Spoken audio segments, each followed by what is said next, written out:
একজন রোজাদারের জন্য রমজানের প্রতিটি দিনের আমলের রুটিন কি হবে, কিভাবে সে তার রোজা কাটাবে? মাশাআল্লাহ, আমাদের একটা নতুন বই বের হয়েছে এবার, সেটা হলো মাহে রমাদানের 27 আমল। এই যে বইটা একটা হাতের সামনেও আছে, মাশাআল্লাহ। এটা মূলত আমাদের একটা বক্তব্যের নির্যাস। এর আগে সোনাইমণিতে একটা বক্তব্যে আমরা মাহে রমজানের উপরে একটা গবেষণা করে 27টা আমল কোরআনের আলোকে বের করেছি, সেটা উপস্থাপন করেছি, পরে এটাকে বই আকারে আনা হয়েছে। এখানে রমজানে আপনি কি কি করবেন তার সবগুলোর তালিকা দেওয়া আছে। অতএব এটার আলোকে আপনি আমল করতে পারেন, চাইলে ভিডিও বক্তব্যটা শুনে নিতে পারেন।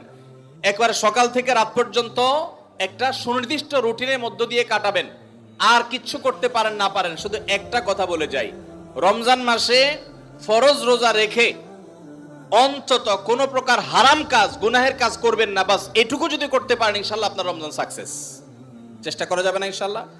একটা কাজ যদি করতে পারেন, আপনার রমজান ইনশাল্লাহ সফল। সেটা হলো ফরজ রোজা রাখলেন, 5 ওয়াক্ত নামাজ তো ফরজ পড়বেনই, ফরজ কাজগুলো করলেন, আর গুনাহ থেকে বেঁচে থাকলেন। কোনো হারাম কাজ করলেন না, ঝগড়াঝাটি করলেন না, মিথ্যা বললেন না, চগলখড়ি করলেন না, গীবত করলেন না, কাউকে ঠকাইলেন না, 2 নম্বর কাজ করলেন না। এই গুনাহমুক্ত যদি রমজান কাটাইতে পারেন, আপনার রমাদান সাধনার সার্থক ইনশাআল্লাহ। আল্লাহ তৌফিক দান।